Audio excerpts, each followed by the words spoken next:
बघा काल फायनली मातीचं भांडं आणलंय. मागे एकदा भांडे विकायला आले मातीचे, इतक्या जणांनी नेले ना, खूप जणांनी भांडे नेले.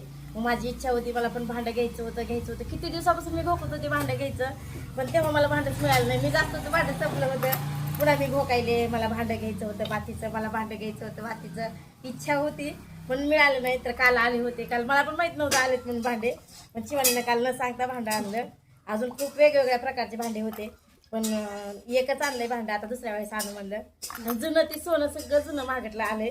पहिलं मातीच्या भांड्याशिवाय स्वयंपाक कशात करत नव्हती, आणि मग पुन्हा पितळेचे भांडे निघाले, पुन्हा स्टीलचे भांडे जर्मनचे निघाले, पुन्हा स्टीलचे निघाले, आणि आता अजून डबल मागटलं पुढे आलं. मातीचे भांडे अजून वापरायला सुरुवात झाली. पण ही भांडं वापरायचं कसं काय मला काहीच माहित नव्हतं. काकूला विचारलं तर काकू म्हणले आम्ही फक्त पहिलं भांडं आणायचं आणि धुवून घ्यायचं आणि लगेच चुलीवर ठेवायचं. मग चुलीवर काय होतं, भाजून अजून निबर भांडं होते. पण आता कसं वापरायचं काही समजतच नव्हतं. मग एक जण म्हणले की भिजू घालायचं भांडं अगोदर, एक 4-5 तास भिजू घातलं तरी चालतं. पण आम्ही आज दिवसभर भांडं ठेवणार आहोत पाण्यामध्येच, आणि मग संध्याकाळी ह्याच्यामध्ये अगोदर चुलीवर स्वयंपाक करायचा काहीतरी. म्हणजे चुलीवर स्वयंपाक केलं ना तर भांडं अजून जास्त भाजून चांगलं रुळतंय. त्याला तेल वगैरे लावायचं आणि गॅसवर चढवायचं. एकदा एक भाजी केली ना तर मग ती भांडं काय एकदम परफेक्टच होतं, मग एकदम छान होतं. त्याच्यामुळे मग आता दिवसभर पाण्यात भिजू घातले. तर बघा भांडं किती छान आहे. मला तर खूप आवडलं भांडं, माहिती काही मला खूप दिवसापासून इच्छा होती भांड्याची. झाकून दाखव ना. हे बघा भांडं किती छान आहे. आता ह्याच्यामध्ये दही वगैरे लावायला तर छोटं भांडं पाहिजे होतं का दही लावायला.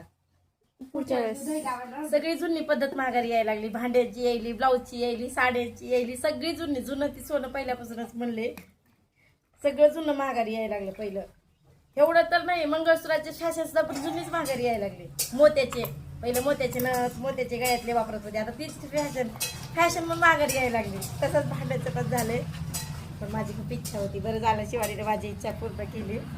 मला भांडं तर पहिल्यांदा जास्त उद्याच्याला दूध तापवायचं, अगोदर तेल लावायचं, पाणी उकळून घ्यायचं, आणि नंतर मग दूध वगैरे तापवायचं, आणि मग इरजणाला भांडं करायचं. दुसऱ्या वेळेस जर विकत आलं तर ह्याच्यापेक्षा छोटं भांडं आणायचं एक दह्याला. हे आपल्याला दह्याला लई मोठं होतंय. मग ह्याच्यामध्ये काहीतरी भाजी केली तरी चालतंय. छान आहे ना बघा भांडं. तुम्हाला आवडलं का भांडं? आमच्या गाड्या जातात तिथं, गाड्यांना आज दिवसभर भांडं भिजवायचं पाण्यामध्ये, आणि मग संध्याकाळी केलं तरी चालतंय. संध्याकाळी जर आता काय आम्ही चूल पेटवत नाही, संध्याकाळी सकाळी चूल पेटवतोय, मग सकाळी करू ह्याच्यामध्ये काहीतरी पदार्थ बनवू. एक तर दूध तर तापवू, नाही तर मग काहीतरी भाजी तर करू. म्हणजे मग छान भांडं रुळतंय, आणि मग आम्हाला दह्याला, दुधाला, कशाला पण वापरायला होते. मातीची भांड्याची चव वेगळीच असते खरंच.